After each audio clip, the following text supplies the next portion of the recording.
فمن شهد منكم الشهر فليصم ومن كان مريضا أو على سفر فعدة من أيام أخر.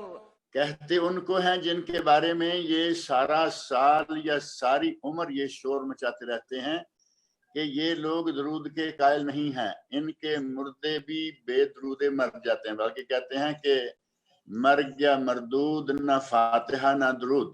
جی جی. اور جہاں درود پڑھنا ہوتا ہے وہاں یہ نہیں پڑھتے، اور جہاں پڑھنے کی جگہ نہیں ہے وہاں یہ درود پڑھتے ہیں.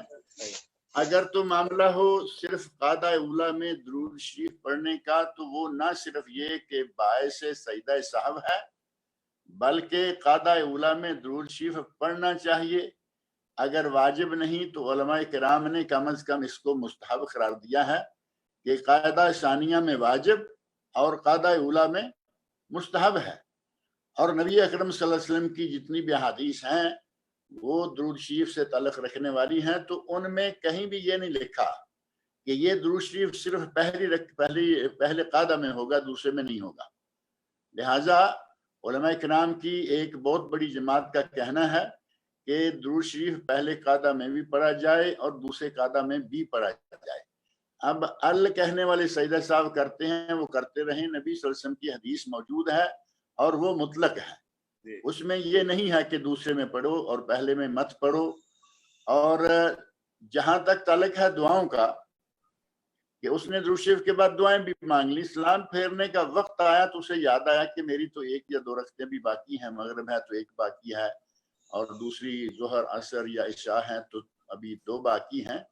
تو ایسی شکل میں وہ چونکہ دعائیں بھی کر چکا ہے، اور غالباً علامہ ابن حزم رحمۃ اللہ علیہ کہتے ہیں کہ پہلے قاعدہ میں بھی مکمل دعائیں درود شریف سب پڑھے، دعا میں سے جو دعا چاہے وہ اختیار کرے، لیکن ان کی اس بات پر باقی علماء کرام نے اتفاق نہیں کیا.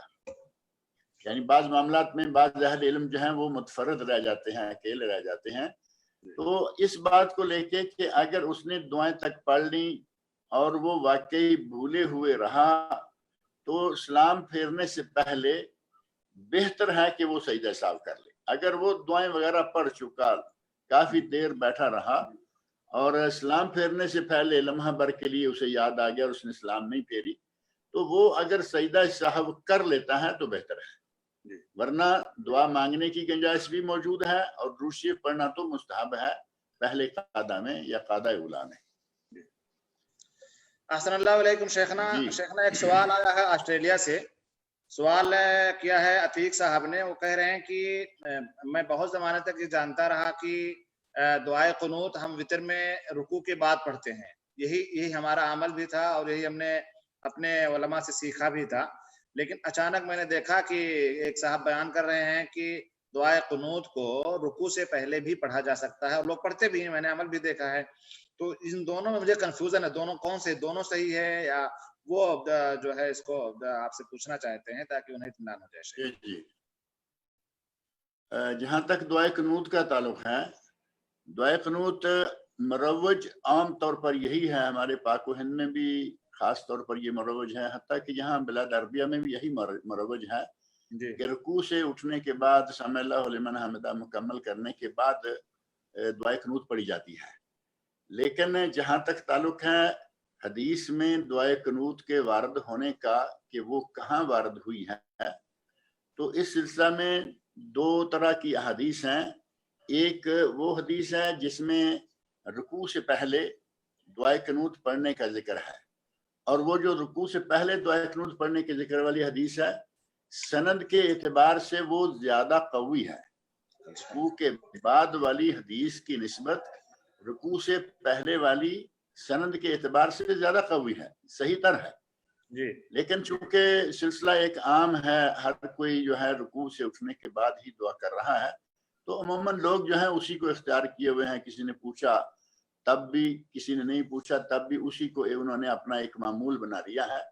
جبکہ صحیح تر بات یہ ہے کہ رکوع سے پہلے دعائے قنوت کی جائے اور اگر کوئی رکوع کے بعد کرتا ہے تو جیسے عموماً کہا جاتا ہے نا الامر فی ہوا سے، کہ اس میں کوئی ایسی تنگی والی بات نہیں، وسیع امر ہے، اس میں وسعت ہے، تو دعائے قنوت نازلہ، دعائے قنوت نازلہ جو ہے وہ رکوع کے بعد کی جاتی ہے، رکوع سے اٹھنے کے بعد، تو اسی پر ہی دعائے قنوت وطر جو ہے اس کو بھی محمول کر لیا گیا اور اسی پر عمل جو ہے وہ چل رہا ہے۔ لیکن پاک و ہند میں ہمارے برادران جو احناف ہیں وہ رکوع سے پہلے دعا کرتے ہیں، اگرچہ ان کے دعا کرنے کا بھی انداز تھوڑا سا مختلف ہے، وہ اللہ اکبر کہتے وقت ہاتھ اٹھاتے، پہلے اللہ اکبر کر کے ہاتھ اٹھا کے پھر ہاتھ باندھ کے دعا کرتے ہیں، جبکہ یہاں اللہ اکبر کہنا کسی صحیح حدیث سے ثابت نہیں ہے۔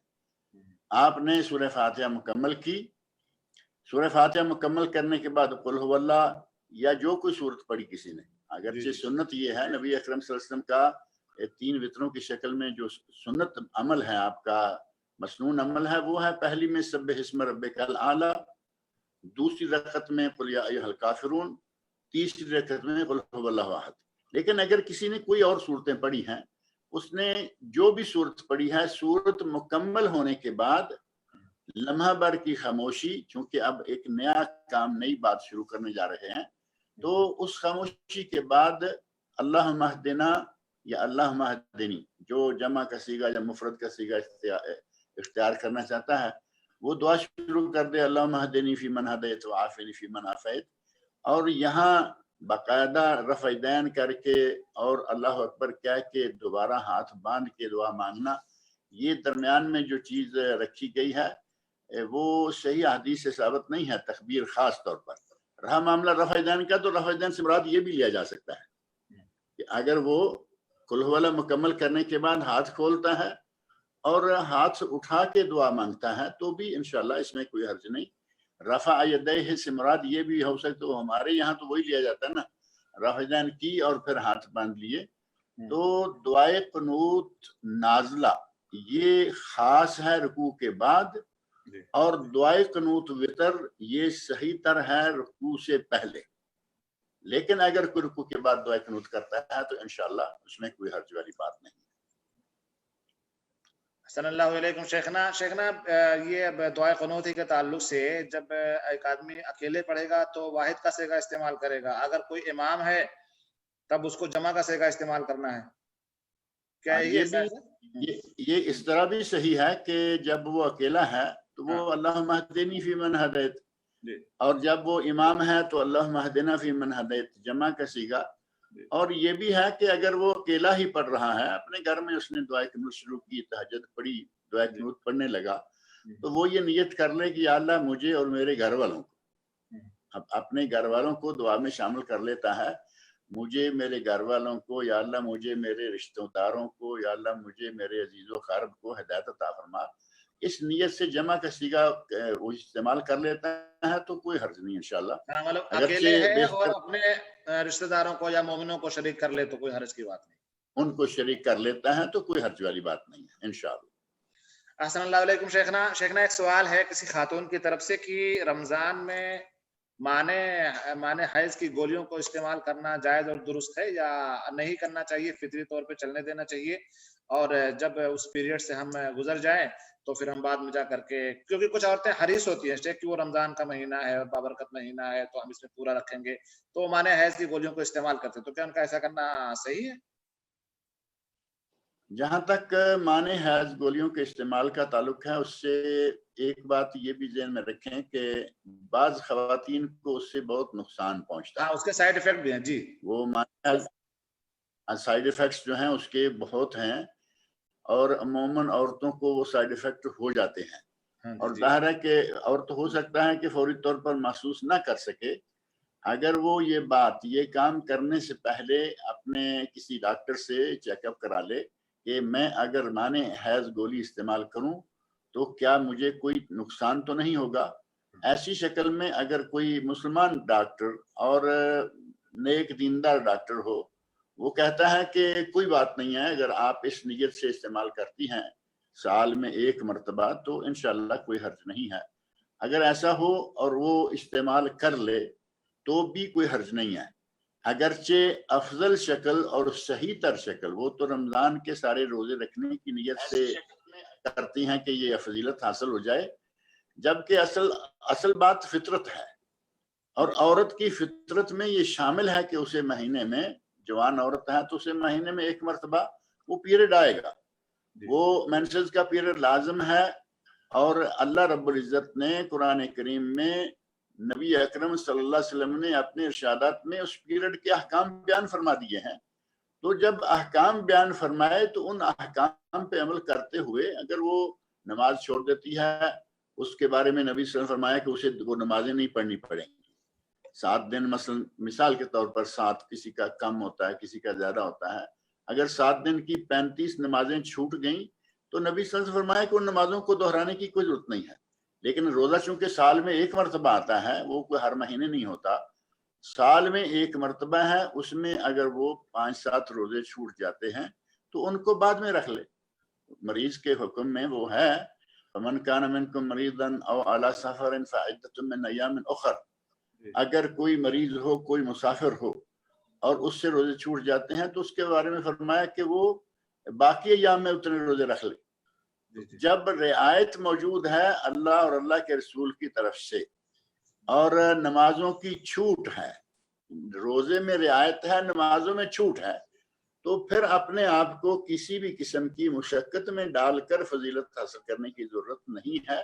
ہاں، اگر واقعی اسے کسی قسم کا کوئی نقصان نہیں پہنچتا، اس کی طبیعت میں یا اس کی جسمانی حالت میں ایسی پوزیشن ہے کہ وہ اگر مانے حیض ٹیبلٹ استعمال کرتی ہے تو اسے نقصان نہیں ہوتا، تو پھر کوئی حرج نہیں ہے، وہ استعمال کر سکتی ہے۔ یہ معاملہ صرف رمضان کی حد تک نہیں، یہ معاملہ حج کے لیے جانے والی خواتین اور عمرہ کے لیے جانے والی خواتین سے بھی تعلق رکھتا ہے۔ بعض خواتین ہیں ان کو مثال کے طور پر چند دن بعد یا ایک ہفتہ بعد مینسز شروع ہونے والے ہیں اور وہ عمرہ کے سفر پر نکلتی ہیں، عمرے کے سفر کی مشقت کے نتیجہ میں بعض دفعہ راستے میں مینسز شروع ہو جاتے ہیں، حالانکہ ابھی 2-4 دن باقی ہوتے ہیں، تو وہ بھی اگر احتیاطاً یہ عمل کر لیں، لیکن ان کا بھی میڈیکل رپورٹ دیکھنے کے بعد یہ عمل جو ہے وہ صحیح ہوگا، تو ان کے لیے بھی انشاءاللہ کوئی حرج والی بات نہیں ہے۔ احسن اللہ علیکم شیخنا۔ شیخنا ایک سوال ہے کہ ایک عورت نے روزہ رکھا لیکن غروب آفتاب کے وقت اذان سے تھوڑی دیر پہلے اس کو حیض شروع ہو گیا، تو اب یہ اس کا روزہ مان لیا جائے گا کیونکہ اس نے مطلب دن کے اکثر ایام کو یعنی میں نے 2-3 منٹ پہلے کہہ لیجیے شاید، تو کیا اس کا مانا جائے گا یا اس کو قضا کرنی ہوگی؟ لگتا ہے کہ یہ سوال بھی پہلے پوچھا گیا ہے، لیکن چونکہ لوگ شامل ہوتے رہتے ہیں، نکلتے رہتے ہیں، کوئی حرج نہیں انشاءاللہ۔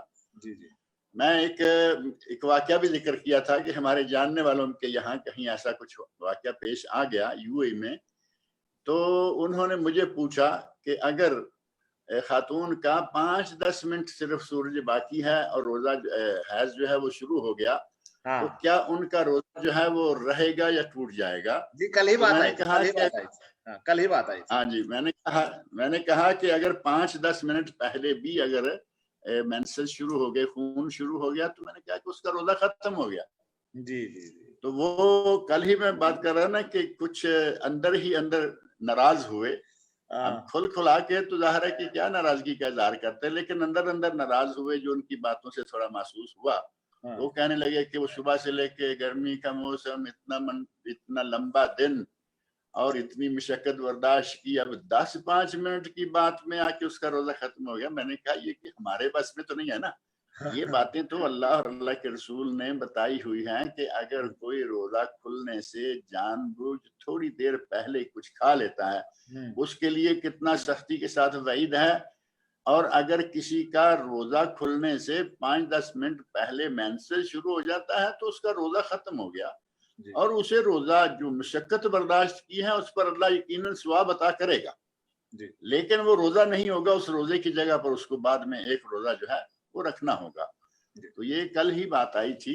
تو یہ اگر سارا دن روزہ رکھا، پیاس برداشت کی، بھوک برداشت کی، باقی جو پابندیاں ہیں وہ سب برداشت کی، اگر غروب آفتاب سے 5-7-10 منٹ پہلے مینسز شروع ہو جائے تو وہ خاتون سمجھے کہ اس کا روزہ جو ہے وہ آج کا روزہ ٹوٹ گیا اور اسے اس کی جگہ پر کوئی اور سزا نہیں ہے، کوئی ایسی بات نہیں، کیونکہ یہ اس کے ہاتھ میں نہیں تھا، یہ اس کے بس میں نہیں تھا، تو وہ بعد میں ایک روزہ اس روزے کی جگہ پر جو کہ ٹوٹا ہے، بلکہ آگے پھر اب اور بھی چھوٹیں گے، آگے بھی تو 5 6 7 دن چھوٹیں گے نا، ان کے ساتھ اس دن کو بھی ملا لے اور وہ روزے قضا کر لے۔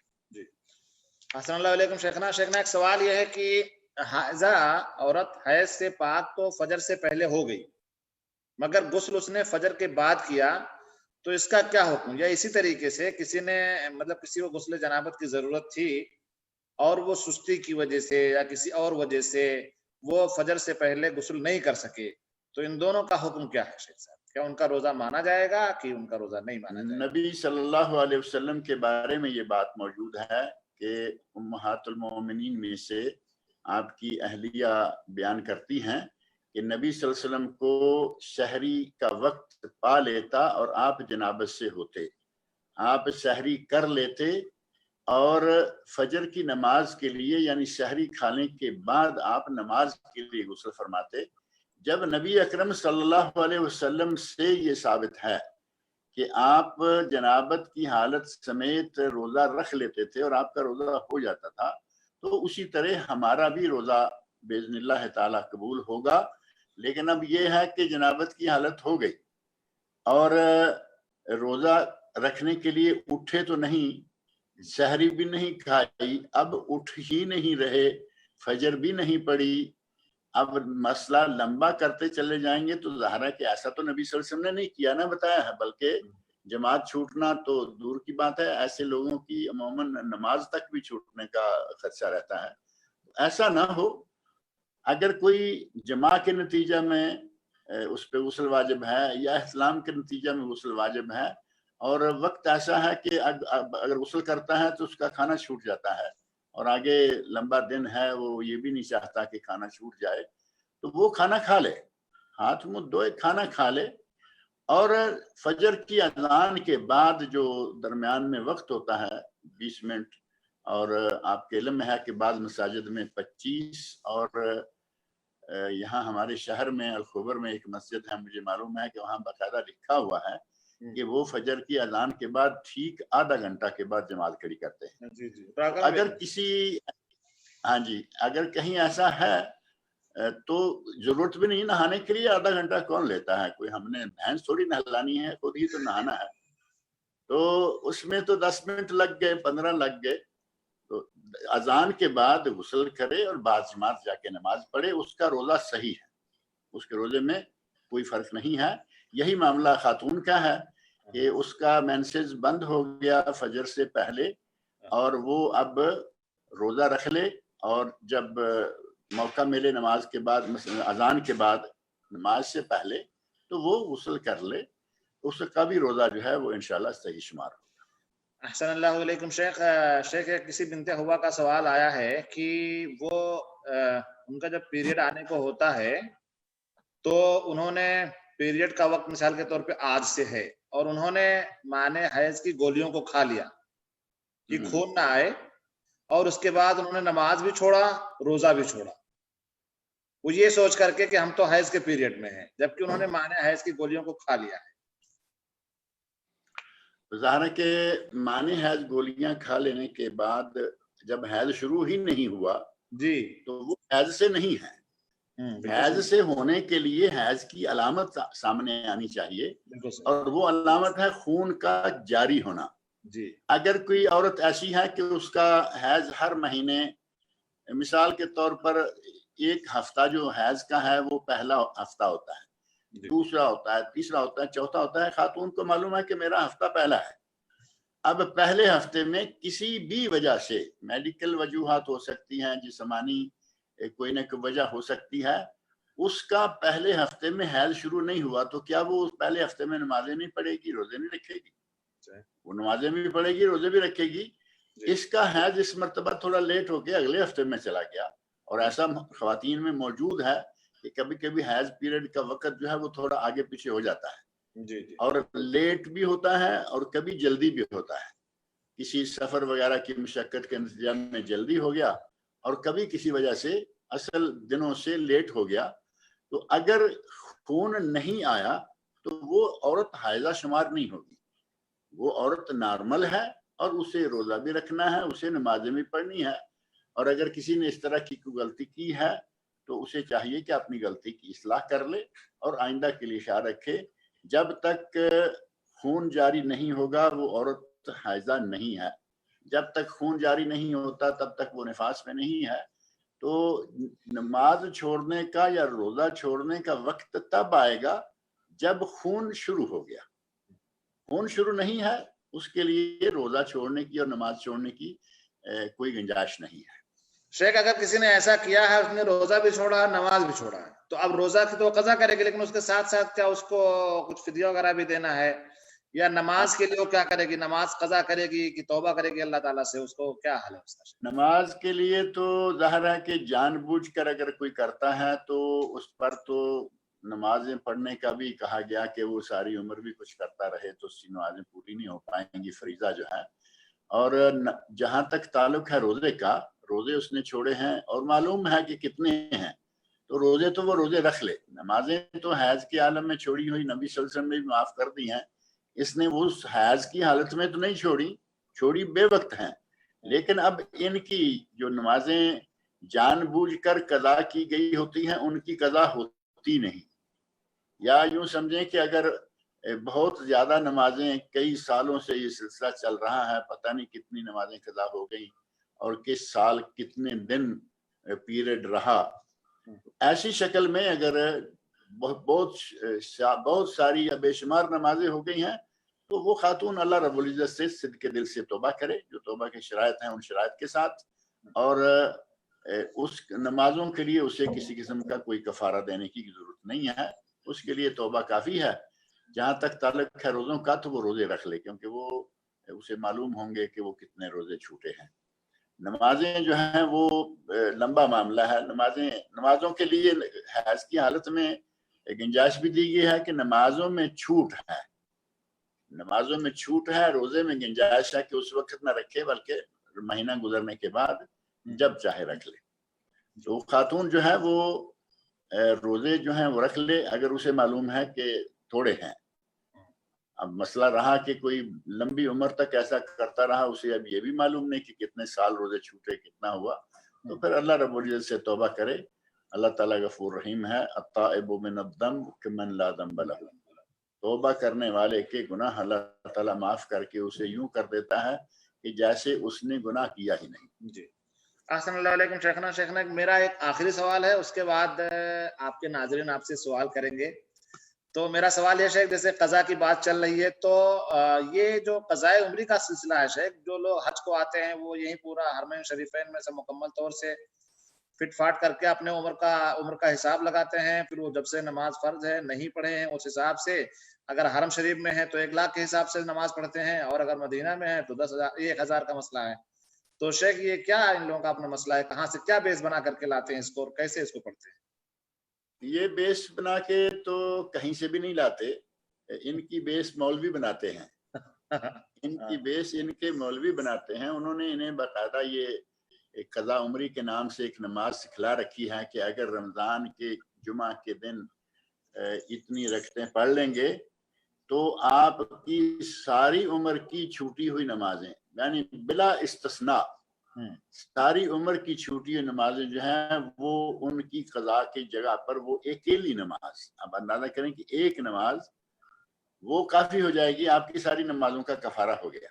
یعنی گویا کہ شیخ کے جو علماء ہیں وہ کہیں نہ کہیں عوام کو دور کر رہے ہیں ان فضائلوں کو بیان کر کے، یہ باتیں کر کے لوگوں کو عمل کرنے سے دور کیا جا رہا ہے.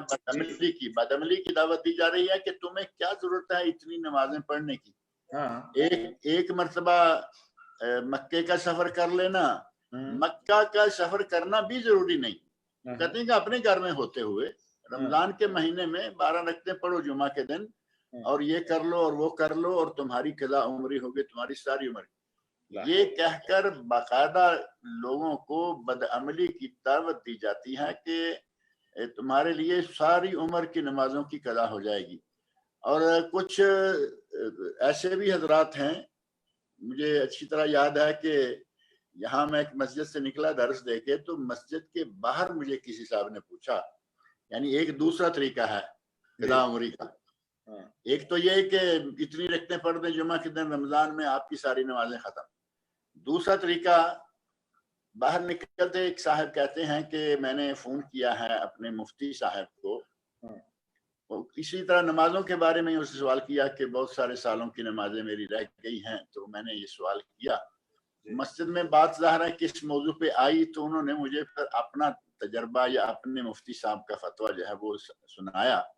کہنے لگے کہ میں نے فون کیا, اور میرا خیال ہے نام لینے میں کوئی حرج نہیں, انہوں نے کہا کہ کراچی میں فون کیا اپنے مفتی صاحب کا, آگے کا نام نہیں میں لیتا. جی بالکل. کراچی میں اپنے مفتی صاحب کو میں نے ٹیلی فون کیا ہے, اور ٹیلی فون پر میں نے یہ فتویٰ مانگا, پوچھا کہ میری اتنی نمازیں قضا ہو گئی ہیں, اور وہ نمازیں کئی سالوں کی تھی.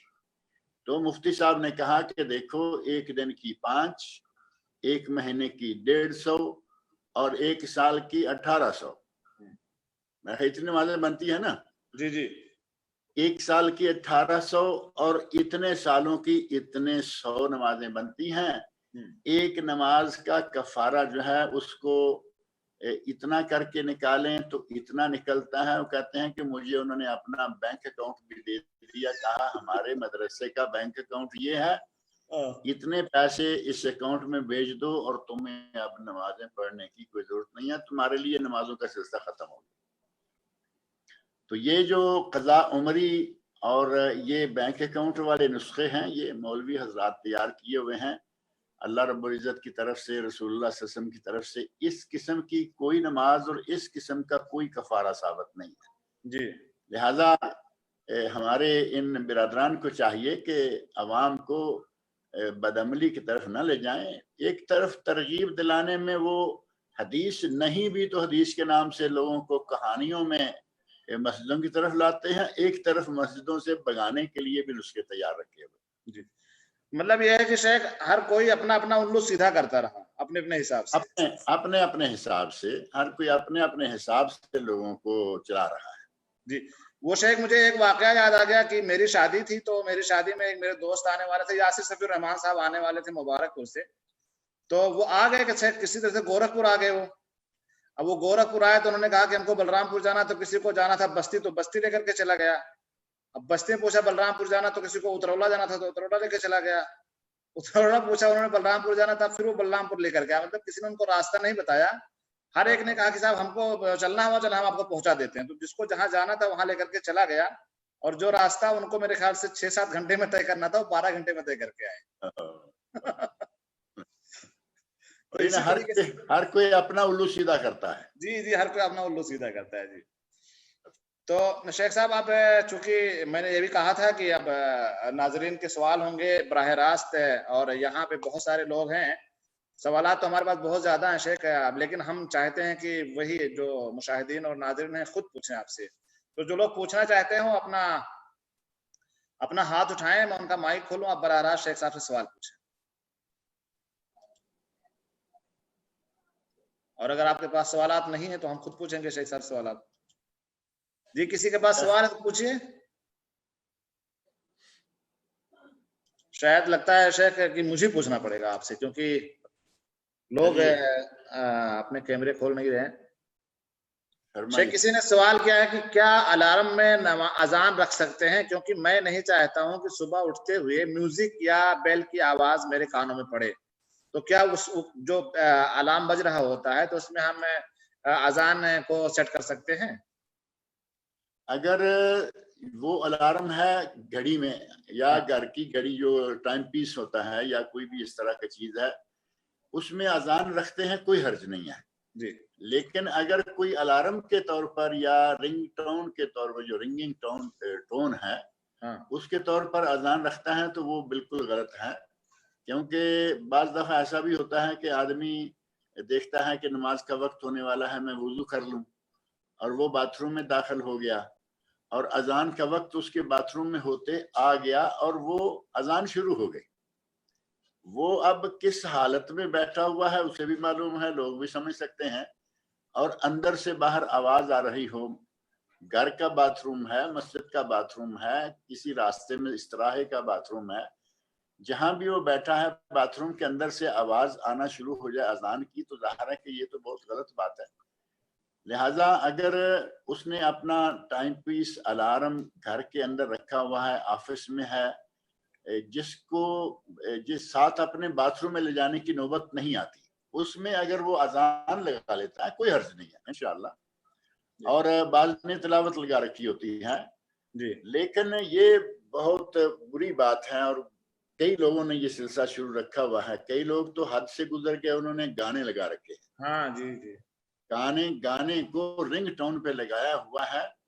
اور ایک مرتبہ ایک مسجد میں درس دینے کے لیے گئے تھے، بلکہ ہفتہ وار درس ہمارا ہوتا تھا وہاں، تو وہاں نماز کے دوران اور امام کے قریب آپ اندازہ کریں کہ مسجدوں میں سپیکر کھلا ہوتا ہے، جی جماعت ہو رہی ہو تو سپیکر کھلا ہے، امام کی تلاوت باہر جا رہی ہوتی ہے، تو اسی دوران نماز کے دوران ہی کسی کا ٹیلی فون چالو ہو گیا جس میں کوئی گانا لگا ہوا تھا، اور اس گانے کی آواز مسجد کے سپیکر سے باہر بھی گئی۔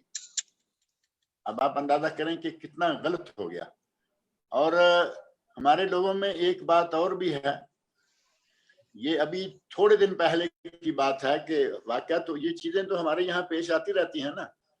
مسجد کے اندر ایک آدمی نے کوئی بھی ٹون لگائی ہوئی تھی، وہ ٹیلی فون بجنے لگا، اور اس آدمی نے یہ نہیں کیا کہ اب ہاتھ ڈال کے جیب میں اس کو بند کر دوں، اس کو سامت کر دوں، سائلنٹ کر دوں، وہ بجتا رہا۔ بالآخر کئی لوگوں نے غصے کے ساتھ اسے، جو سنت پڑھ چکے فارغ ہو چکے، غصے کے ساتھ اسے کہا کہ تم کم از کم نماز پڑھتے رہو، اس کو تو بند کرو۔ اب وہ بند نہیں کر رہا۔ جب تک وہ بند نہیں ہو گیا یا وہ سلام نہیں پھیر لیتا تب تک بند نہیں کرتے، کیونکہ وہ بیچارے بھی اپنی جگہ بے قصور ہیں، کیونکہ انہیں اس کے مولوی نے پکا کر کے بھیجا ہوا ہے بالکل کہ نماز کے دوران کسی قسم کی حرکت کرنے سے تمہاری نماز میں خلل آئے گا۔ جی، اب اندازہ کریں کہ یہ اپنی ایک نماز میں خلل نہیں آنے دے رہا، اور مسجد میں 200-400 لوگوں کی نمازوں میں سخت برا خلل داخل کرنے کے لیے تیار ہے۔ تو اس طرح نہ ہو۔ اگر اذان کی آواز لگائی ہے اور ٹائم پیس ہے، ٹیبل والی گھڑی ہے، تو انشاءاللہ اس میں کوئی حرج نہیں ہے۔ البتہ اگر وہ اپنے موبائل میں لگانا چاہے تو یہ جائز نہیں ہے، نہ تلاوت لگانا اور نہ اذان کی آواز لگانا، نہ ہی کوئی دعائیہ کلمات لگانا جو کہ باقاعدہ پوری آواز کے ساتھ رنگ ٹون کی جگہ پہ وہ چلنا شروع ہو جاتے ہیں، وہ موبائل وغیرہ میں جائز نہیں ہوگا۔ کیونکہ شیخ ہے، میں ایک بار پیپر میں پڑھا تھا کہ ہندوستان کی کوئی پروڈیوسر ہے، لیڈی ہے، وہ اس نے قسم کھا کر کے کہا تھا کہ میں میوزک کو مسجدوں میں پہنچاؤں گی۔ اس کا اپنا ایک چیلنج تھا کہ میں میوزک کو مسجدوں میں پہنچاؤں گی، اور وہ مجھے لگتا ہے کہ کامیاب ہو گئی ہے ایسا کر کے، کیونکہ آج کل جی کچھ نہ کچھ لوگ اس طرح کے آگے تو اس کی کامیابی جو ہے وہ ایک شکل ہو ہی گئی نا۔ جی ارے شیخ، وہ عام مسجدوں کو تو آپ چھوڑ دیں، حرمین شریفین مسلمانوں کو، ہمارے حرمین شریفین میں باقاعدہ لوگ رنگ ٹون لگائے رہتے ہیں اور وہاں بھی بج جایا کرتے ہیں۔ اللہ تعالیٰ ہدایت دے ایسے لوگ۔ آمین رب العالمین۔ شیخ صاحب، ایک صاحب کا سوال ہے، آپ ہی کے شاگرد ہیں اور ہمارے بھی شاگرد ہیں ماشاءاللہ، سلطان انور صاحب آپ کے پاس پڑھ چکے ہیں۔ وہ کہتے ہیں کہ شیخ صاحب السلام علیکم ورحمۃ اللہ وبرکاتہ، زکوٰۃ کے حوالے سے سوال ہے کہ ایک زکوٰۃ کو ایک سال ایک ملک میں استعمال کیا اور دوسرے سال دوسرے ملک میں، اب اس کی اکٹھی زکوٰۃ نکالنی ہے، کیا زیور کی زکوٰۃ متعلقہ ملک کی کرنسی کے حساب سے نکالا جائے گا؟ کیونکہ ملک کی کرنسی بدلتی رہتی ہے، تو ان کا ایک سوال یہی ہے کہ کس حساب سے نکالا جائے گا، جبکہ مجھے لگتا ہے کہ ایک دم صاف ہے کہ جہاں کہیں بھی رہیں۔ اور تو شیخ اس کے بارے میں وضاحت فرمائیں، کیونکہ یہ انہوں نے سوال کیا ہے تو جواب آپ ہی دیجیے شیخ۔ بارک اللہ فیک۔ مسئلہ یہ ہے کہ ایک سال کہیں استعمال کیا، دوسرے سال کہیں، ظاہر ہے کہ زیور ہے عورت کے ساتھ ساتھ رہے گا، بالکل، تو جس ملک میں رہے گی وہاں زیور رہے گا۔ زکوٰۃ کا وقت یعنی سال جہاں پورا ہوا، جہاں سال پورا ہوا زکوٰۃ فرض ہوئی، جس ملک میں ہے اس ملک کی کرنسی کے حساب سے نہیں، بلکہ اس ملک کے سونے کے ریٹ کے حساب سے اب لینا تو یہ ہے کہ سونے پر زکوٰۃ جو ہے وہ مثال کے طور پر 40واں حصہ ہے، 2.5% ہے. اب وہ سعودی عرب میں ہے تو ریال میں قیمت لگوائے گا، پاکستان میں ہے تو پاکستان میں قیمت لگوائے گا، انڈیا میں ہے تو انڈیا میں قیمت لگوائے گا، اگر یورپ امریکہ وغیرہ میں ہے تو وہاں کے حساب سے قیمت لگوائے گا. جہاں رہ رہا ہے اس علاقے کے حساب سے قیمت لگوا کر اس کی زکوٰۃ نکال دے. اس میں کوئی ایسا نہیں ہے کہ اتنا سال وہاں رہا اتنے سال وہاں رہا. جس سال جس وقت زکوٰۃ ادا کرنی ہے، جس علاقے میں جس ملک میں ہے، وہاں سے وہ معلوم کر لے کہ آج کل اس سونے کی ری سیل ویلیو میرے کی کتنی ہے. وہ یہ بھی ذہن میں رہے، یہ سوال بکثرت لوگ آج کل پوچھ رہے ہیں رمضان کے مہینہ میں کہ ہم نے جو زیور لیا ہوا ہے اس کی قیمت خرید ہمارے بل موجود ہیں، تو کیا اس کی زکوٰۃ اس کی قیمت خرید پر ہوگی یا قیمت فروخت پر؟ تو اس سلسلہ میں صحیح بات یہ ہے کہ ہماری پراپرٹی وہ ہے جو آج ہمارے پاس ہے، یعنی جو اس کی قیمت فروخت ہے. قیمت خرید میں لیبر چارج ہوتا ہے، قیمت خرید میں وہ کوئی پالش کا چارج لیتے ہیں، قیمت خرید میں وہ نئے سونے کا حساب لیتے ہیں، اور وہی آپ 2-4 دن کے بعد دوبارہ اسی دکان پہ لے کے جائیں تو وہ کہیں گے کہ ہمارے سامنے بے شک اس کو ہتھوڑی کے ساتھ توڑ دو، ہمیں وہی قیمت دینی ہے جو اس کے بیکار ہونے کی شکل میں ہوتی ہے. تو وہ جو قیمت فروخت ہوتی ہے ری سیل ویلیو، اس پر زکوٰۃ ادا کرنی ہے. وہ زکوٰۃ کی قیمت جب لگائیں گے تو وہ جس علاقے میں جس ملک میں کوئی رہ رہا ہے اسی علاقے کی کرنسی کے حساب سے لگائیں گے. اب یہ تو نہیں ہے نا کہ روزے رکھیں یہاں سعودی عرب میں اور زکوٰۃ کا وقت یہاں ہو جائے اور پاکستان والوں کو کہیں کہ وہاں سے قیمت معلوم کر لو، وہاں سونا سستا ہے. تو یہ تو ہمارے کچھ اصحاب الحیل ہیں، ان کے نزدیک اس طرح کی صورتیں جو ہیں وہ ہیں بنی ہوئی. یہاں ہے تو یہاں اسی طرح معاملہ ہے فطرانے کا بھی.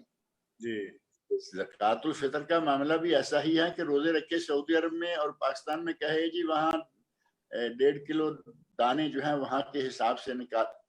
یہاں سے آپ جس ملک میں رہ رہے ہیں یہاں آپ کو کھجور کا، چاول کا، گندم کا، یہ وہ کا ریٹ جو بھی آپ دینا چاہتے ہیں، بلکہ عموماً آپ کے علم میں ہے کہ بعض خیراتی جو جمعیات ہیں وہ سالانہ اعلان کر دیتی ہیں کہ اس سال ہم رمضان میں اتنے ریال پر ہیڈ صدقۃ الفطر لے رہے ہیں. اور وہ مراد ان سے کیش لینا نہیں ہوتا، صرف مراد یہ ہے کہ اتنے کا تمہارا زکوٰۃ الفطر کا غلہ آئے گا یا کھجور آئے گی، یہ ہمیں مہیا کر دو، ہم آپ کی طرف سے وہ کھجور یا غلہ خرید کر مسکینوں میں غریبوں میں پہنچا دیں گے. اور یہاں عموماً راؤنڈ اباؤٹ 25 ریال جو ہے وہ صدقۃ الفطر ہے. اب روزے رکھے سعودی عرب میں اور یہ دیکھے کہ وہ 25 ریال تو بہت بڑی رقم بنے گی پاکستان، تو کہا نہیں اماں ہماری طرف سے بھی صدقہ ادا کر دینا. وہ اماں اور ابا کے کھاتے میں ڈال دیا یا کسی اور کے کھاتے میں ڈال دیا اور سستے سے میں چھوٹ گئے. یہ صحیح نہیں ہے. جہاں آپ ہیں وہاں کے ریٹ لیجئے، جہاں آپ ہیں وہیں کے حساب سے صدقۃ الفطر ادا کیجئے اور وہیں کے حساب سے اپنے زیور کی زکوٰۃ بھی ادا کیجئے. السلام اللہ علیکم شیخ نا، آپ نے جب زکوٰۃ الفطر کی بات کر ہی دی ہے تو یہ تو ان لوگوں کے لیے ہے اکیلے، یعنی میں یہاں پہ رہ رہا ہوں روزہ، تو میں اپنے پیرنٹس سے نہیں کہہ سکتا ہوں کہ آپ وہاں نکال دیجئے 2.5 کلو جو بھی چاول ہے یا گیہوں ہے. لیکن یہ سننے میں آیا ہے کچھ حضرات ایسے ہیں کہ وہ یہاں پہ لوگوں سے 20 ریال یا 25 ریال کے حساب سے اکٹھا کرتے ہیں اور کہتے ہیں کہ ہم اس کو اپنے ملکوں میں تقسیم کریں گے.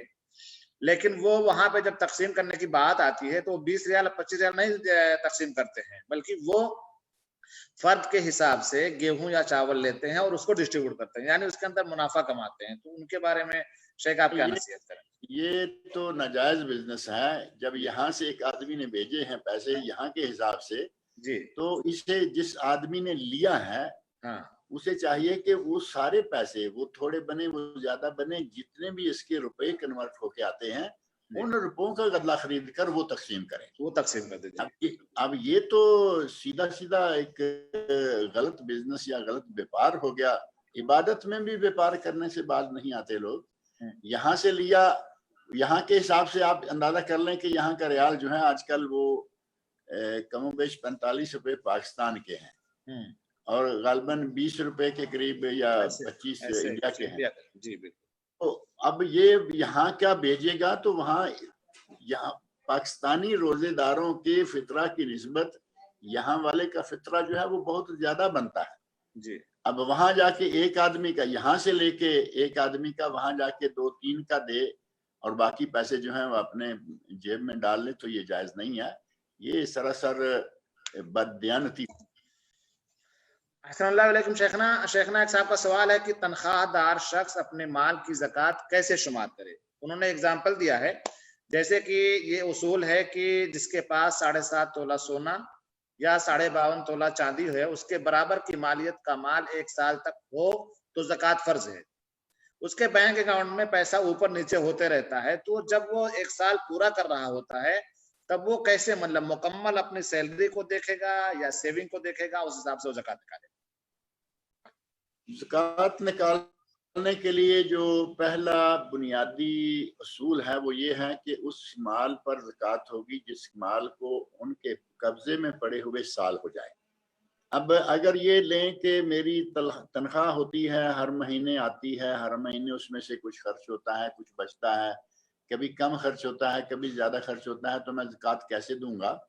اس سلسلہ میں بہت آسان طریقہ یہ ہے کہ پورا سال گزر گیا، اب یہ رمضان کا مہینہ ہے، رمضان کے مہینے میں دیکھے کہ اس کے اکاؤنٹ میں کتنے پیسے ہیں، نمبر 1.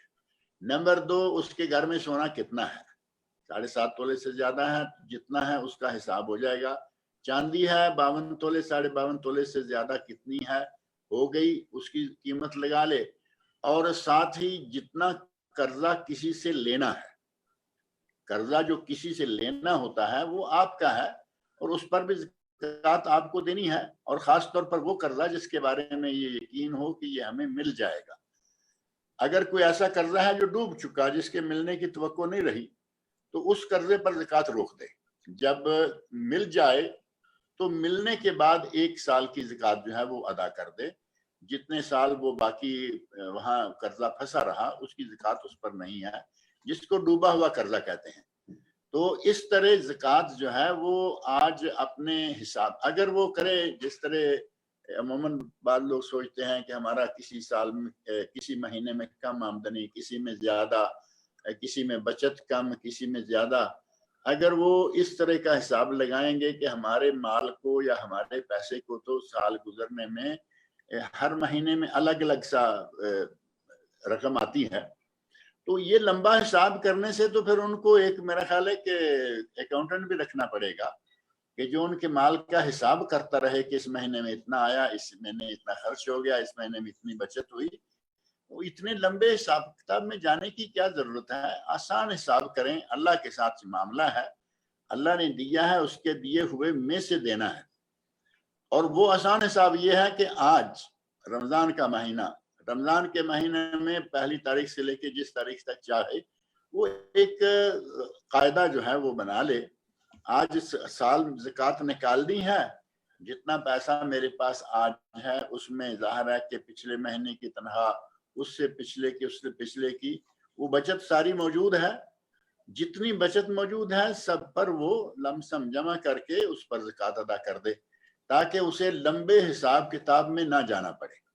ورنہ اسے ہر مہینے زکوٰۃ ادا کرنی پڑے گی، کیونکہ ہر مہینے اس پر اتنا بچ جاتا ہوگا کہ وہ ہر مہینے کا حساب نکال کے 52 تولے چاندی کی قیمت سے زیادہ اس کے پاس اگر موجود رہتا ہے تو ظاہر ہے کہ ہر مہینے زکوٰۃ دے. تو اتنے لمبے حساب میں جانے کی کوئی ضرورت نہیں ہے. آسان کام یہ ہے کہ رمضان کے رمضان، مثال کے طور پر رمضان میں وہ اپنا سال پورا کرتا ہے تو رمضان میں جو کچھ اس کے پاس ہے وہ اس کو اللہ کے سامنے پیش کرنا ہے، اس کا 2.5% نکال کر زکوٰۃ ادا کر دے. احسن اللہ علیکم شیخ. شیخ صاحب ایک صاحب کا سوال آیا ہے کہ جی یہ ہمارے بھائی بہت دیر سے انگلی دکھا رہے ہیں، یعنی مجھے دکھا رہے ہیں یا آپ کو دکھا رہے ہیں، مجھے یہ شک ہو رہا ہے. شیخ صاحب ہاں وہ میں دیکھ لیتا ہوں کہ شیخ صاحب انہوں نے ایک صاحب نے سوال کیا ہے کہ آپ جیسے کہہ رہے ہیں کہ یہاں ہم رہتے ہیں تو یہاں کے حساب سے 25 ریال ہم نکالیں گے، لیکن جو ہم پڑھتے ہیں حدیثوں میں کہ سام من تمرین یا اسی کی طرح جو بھی رائج ہوتا ہے غلہ وغیرہ، تو اگر ہم چاہے یہاں نکالیں چاہے اپنے ملک میں نکالیں، ہم تو نکال رہے ہیں ایک سا، تو پھر اس میں یہ قیمت کی بات کہاں سے آ گئی؟ وہ میں نے یہاں اس لیے بات قیمت کی ہے کہ یہاں رہتے ہوئے جب سارا سال یہاں رہتے ہیں، یہاں کماتے ہیں، یہاں کھاتے ہیں، تو یہاں کی جمعیت نے کہا کہ یہاں رہتے ہوئے تمہاری جو زکوٰۃ الفطر ہے وہ 2.5 کلو کھجور بنتی ہے، چاول بنتے ہیں، مناسب قسم کی کھجور، مناسب قسم کے چاول، ان کی قیمت 25 ریال ہے۔ کھائے سعودی عرب میں، کمائے سعودی عرب میں، اور رہے سعودی عرب میں، اور جب باری آ جائے کچھ خرچ کرنے کی تو پاکستان انڈیا کے حساب لگانا شروع کر دے، یہ تو صحیح نہیں ہے نا۔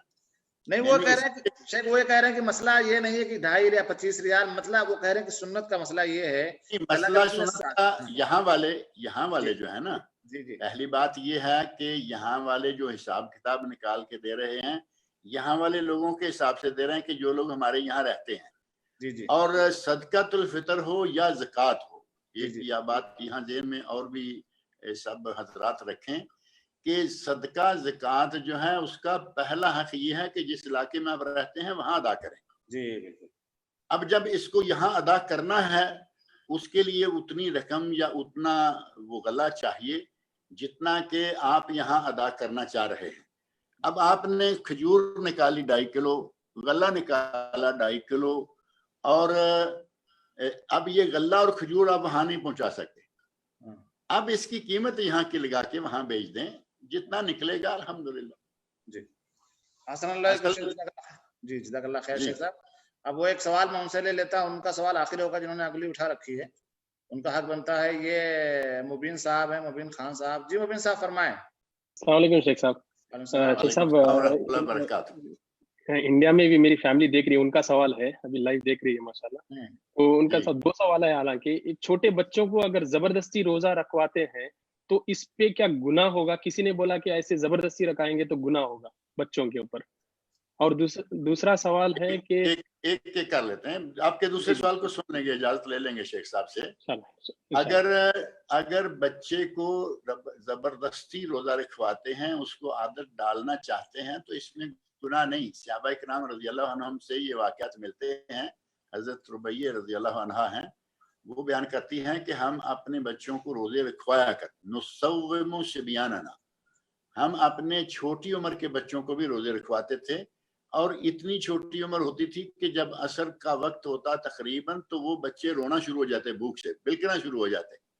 ہم ان کے لیے کھلونا بنا کے، روئی سے، اون سے، کوئی نہ کوئی کھلونا ٹائپ چیز بنا کے ان کو دے دیتے تاکہ ان کا دل بہلا دیں، لبھا دیں ان کو ذرا، اور دیکھتے دیکھتے گھنٹہ 1.5 گھنٹہ 2 گھنٹے جو عصر کے بعد ہوتے ہیں وہ نکل جائیں گے۔ اب اپنے بچوں کو روزے کی عبادت کی عادت ڈالنے کے لیے اگر ایسا کچھ کرتے ہیں تو یہ کوئی ایسی زبردستی، ماں باپ ہیں، وہ بھی ماں باپ تھے، ہم بھی ماں باپ ہیں، اپنی اولاد کو کوئی ذبح نہیں کرنا چاہ رہا، چاہ رہے ہیں کہ یہ بچہ پورا کر جائے، اور پتہ ہوتا ہے کہ اس عمر کا بچہ آسانی سے پورا کر جائے گا۔ ہم ایسے لوگ ہمارے دائیں بائیں موجود ہیں کہ 5 سال کی عمر سے بچے کو روزہ رکھوانا شروع کر دیتے ہیں۔ پہلے سال جمعہ کے روزے رکھائے، 4 یا 5 آ گئے، اگلے سال 2 کر کے رکھوا دیے، اور 6 7 8 سال تک بچے، 10 سال تک بچے 30 روزے رکھتے ہیں۔ یہ زبردستی والی بات نہیں ہے۔ بچے کو تربیت دینے کے لیے پھر کہیں گے کہ 15 سال تک بچے کو نماز کا بھی نہ کہا جائے، جبکہ نبی صلی اللہ علیہ وسلم نے فرمایا کہ 10 سال کی عمر کا بچہ نماز نہ پڑھے، اس کے مار کے پڑھاؤ۔ 7 سال کے کا حکم دو، 10 سال کے بچے کو مار کے پڑھاؤ۔ تو یہ زبردستی نہیں ہے، یہ تربیت کا ایک انداز ہے۔